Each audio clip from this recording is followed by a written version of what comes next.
Hello, my name is Oliver Velez, and we are going to revisit coffee for the moment.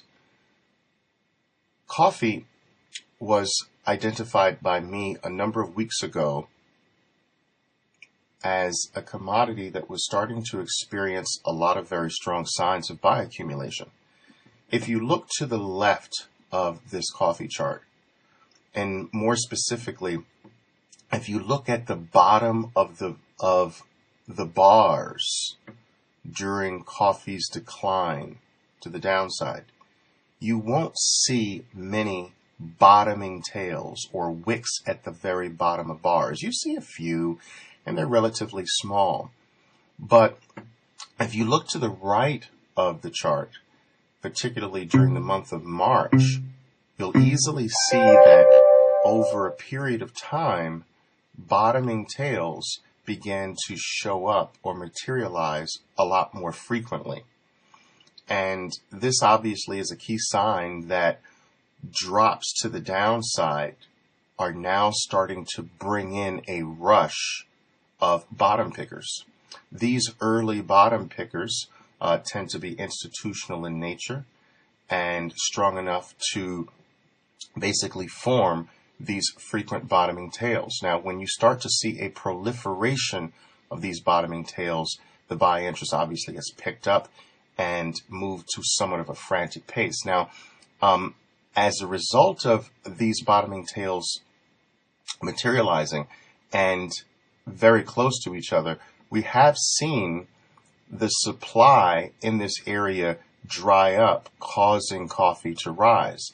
Now, this rise is significant because it has neutralized the most recent bearish bar. Now, all red bars are bearish to a certain extent, but the really long red bars, what I call the bear elephant bars, need to be neutralized. And they're neutralized by the item, the underlying financial instrument, ultimately breaking above the high of these significant red bars. Now, the next significant bear elephant bar we have to deal with is here, the one that was formed in the latter part of January.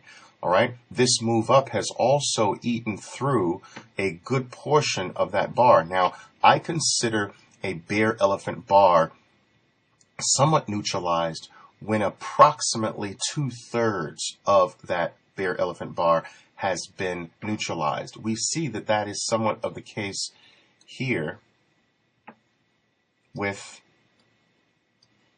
this most recent move to the upside. More than 2/3 of this bear elephant bar has been neutralized. For the most part, that is pretty much a full neutralization of the bar. This move has completely taken out the most recent bear elephant bar, suggesting that this move is real.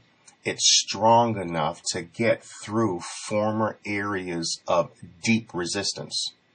Now, notice also that this drop to the downside from late December into the early part of the year, January, formed a low that, at least from a temporary perspective, forms an area of support. Well, that area of support on the subsequent decline gave way, and what was the floor becomes the ceiling. Right? And that's a very prevalent concept in the market. A bounce off the 139 area, we break through the 139 area, and floor number 139 becomes the ceiling for those under 139. So this was the floor when coffee was above 139. Once coffee drops below 139, 139 becomes the ceiling. And we ricochet off the ceiling. We rally back to that ceiling, we ricochet off. We rally back to that ceiling here. And as you can see, the green bar started to come back off the highs. And then we break through the ceiling. So once again, this move is bullish for a variety of reasons. The move is occurring after a series of bottoming tail formations. This move has neutralized the most recent bear elephant bar. This move has eaten through the 1/3 of the another subsequent bull elephant bar. And what I'm looking for now is if this decline, if coffee continues to move back to the downside, if the 20-period moving average captures or contains or halts the decline, all right, that would be a very, very powerful indication that coffee is headed for much higher prices. All right, our initial entry into the commodity happened on this neutralization, this initial neutralization of the red bar, the bear elephant red bar. All right, so the commodity is somewhat profitable now, but we're expecting much higher prices, and we'll be keeping a very close eye on how coffee handles its next pullback. Stay tuned.